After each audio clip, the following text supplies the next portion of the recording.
Bienvenidas y bienvenidos. Hoy nos metemos de lleno en un tema súper frecuente en la salud de la mujer, la displasia mamaria. A veces le dicen cambio funcional benigno, otras veces enfermedad fibroquística. Vamos a usar un texto clínico como guía para entenderla mejor.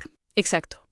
La idea es, desglosar qué es, por qué pasa y sobre todo qué implica realmente, ¿no? Porque afecta a muchísimas mujeres. Muchísimas. Fíjate que los números son altísimos. Hasta un 50% pueden tener síntomas clínicos y si miras el tejido, los cambios pueden estar hasta en el 90%. ¡Wow! Es muchísimo. Sí, por eso genera, digamos, bastante consulta, muchas dudas. Vamos a intentar aclarar las distintas formas y sobre todo esa relación con el riesgo de otras cosas. Perfecto. A ver, empecemos por lo básico. ¿Qué es exactamente? Bueno, en esencia es una condición benigna. Eso es clave. Y crónica. Se caracteriza por tener zonas como más duritas o a veces quistes en la mama. Y es más común a cierta edad. Sí, sobre todo entre los 30 y los 50 años más o menos. Y me parece interesante eso que comentabas de cómo la ve cada especialista. Claro, es que depende del enfoque. Para el cirujano son bultos que palpa. Para el radiólogo, en las imágenes ve mamas densas, quizá quistes. ¿Y el patólogo? El patólogo, al mirar la muestra en el microscopio, describe cambios benignos en las células y el tejido. Todos ven lo mismo, pero desde su perspectiva. Entendido. ¿Y el origen? Mencionaste hormonas. Sí, está muy ligado a las hormonas femeninas, sobre todo a los estrógenos y a esos, digamos, desequilibrios o vaivenes normales del ciclo menstrual. ¿Hay factores que influyen más? Bueno, se ha visto que cosas como no haber tenido hijos o a veces el uso de terapia hormonal en la menopausia pueden tener cierta influencia. Pero lo fundamental de verdad es entender que no es todo lo mismo. Ajá. La clave está en si las células se están multiplicando más de lo normal y cómo se ven. Por eso las clasificamos en, digamos, 3 grandes grupos. A ver, ¿cuáles son?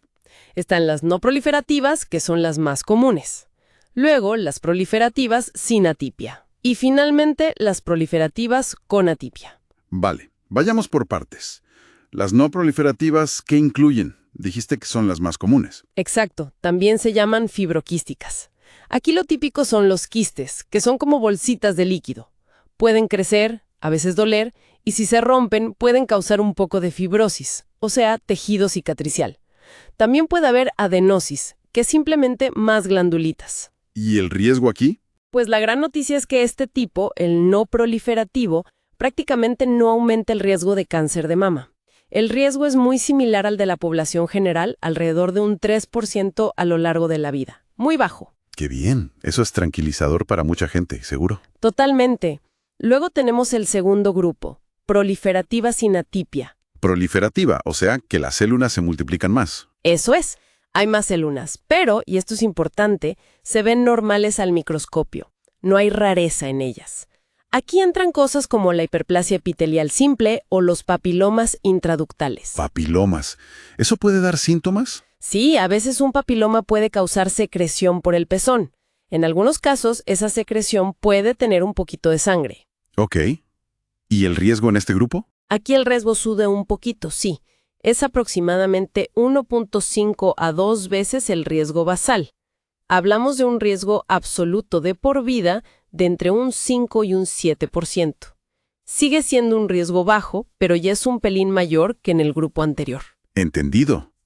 Y nos queda el tercer grupo, el que mencionaste con atipia. Exacto. Proliferativa con atipia. Aquí es donde hay que prestar más atención. ¿Por qué? ¿Qué significa atipia? Atipia significa que las células no solo se multiplican más, sino que empiezan a tener un aspecto algo anormal, raro bajo el microscopio.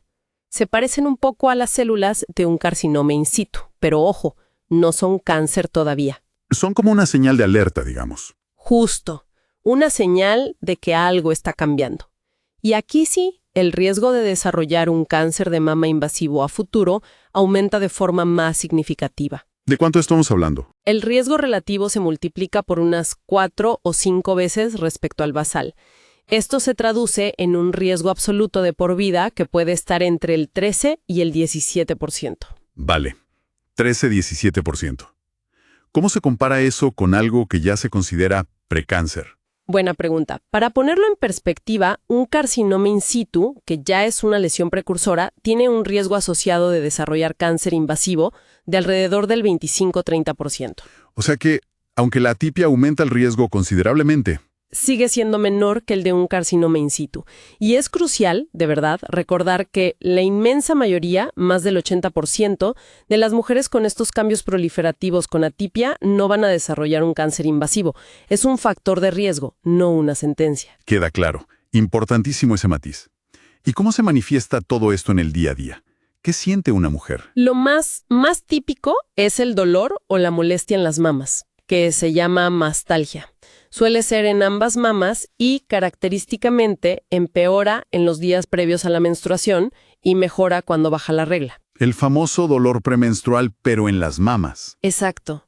También se pueden notar bultos, nódulos, zonas como más densas o hinchadas y una sensación general de pesadez. Y la secreción por el pezón. Mencionaste algo antes. Sí, a veces puede haber secreción. Típicamente es de color verdoso o marrón, pero es importante lo que dice la fuente. En la displasia simple, la no proliferativa, esta secreción nunca debería ser sanguinolenta. Si hay sangre, hay que investigar otras causas como los papilomas que mencionamos o algo más serio. Ok, anotado. ¿Cómo se llega al diagnóstico entonces? Pues es una combinación de cosas. Primero, la historia clínica, la edad de la mujer, cómo es el dolor, si sigue el patrón del ciclo. Luego, el examen físico que hace el médico, buscando esos nódulos, que suelen ser móviles y a veces no tienen bordes muy definidos. ¿Y las pruebas de imagen? Fundamentales. La ecografía es genial para ver los quistes, si son líquidos, simples, o tienen algo dentro, complejos. La mamografía también es clave, sobre todo a partir de cierta edad, complementa la información. ¿Siempre se necesita biopsia? No para nada. La biopsia se reserva para situaciones específicas.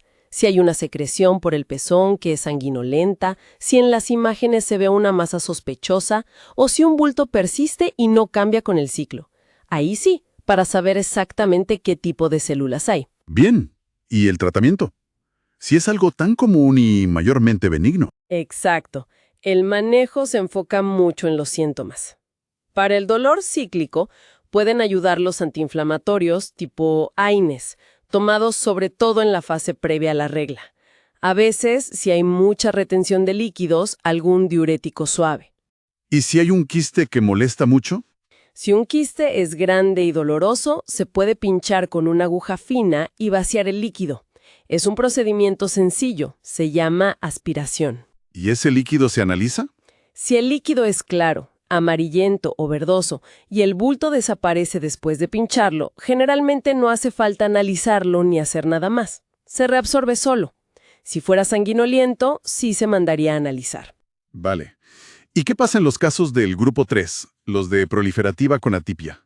Ahí el riesgo era mayor. Cierto. En esos casos, aunque existen opciones como dar medicamentos tipo tamoxifeno para reducir el riesgo, quimioprevención o incluso cirugías preventivas en casos muy seleccionados de altísimo riesgo familiar o genético, Pero no es lo habitual, imagino. no, para nada. Lo más habitual y recomendado en la mayoría de los casos de atipia es mantener una vigilancia más estrecha. Esto significa revisiones clínicas y mamografías periódicas, quizá más frecuentes que en la población general. ¿Con qué objetivo? El objetivo es detectar cualquier cambio sospechoso lo antes posible, sabiendo que, como dijimos, la mayoría de estas lesiones no progresarán a cáncer. Es un seguimiento activo. Entendido. Entonces, para ir cerrando, ¿podríamos decir que la displasia mamaria es algo súper común? Extremadamente común, sí. Que la gran mayoría de las veces es benigna y que los síntomas suelen ir y venir con las hormonas del ciclo. Exacto. Y que la clave real está en saber qué tipo específico es, porque de eso dependen el riesgo y el manejo, ¿no? Precisamente. Ahí está el quid de la cuestión. Un diagnóstico preciso es fundamental. Permite, por un lado, tranquilizar a la inmensa mayoría de mujeres porque sus cambios no implican un riesgo significativo.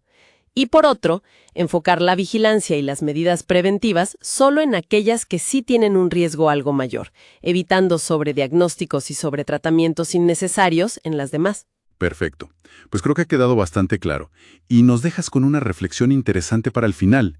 Pensando en esa fuerte conexión con las hormonas y en que cada cuerpo es diferente, ¿qué aspectos concretos de nuestro propio ciclo, de nuestra historia personal o incluso de nuestro estilo de vida valdría la pena comentar con el médico o la médica para entender y manejar mejor esta condición tan particular y tan personal? Una excelente pregunta para reflexionar sin duda.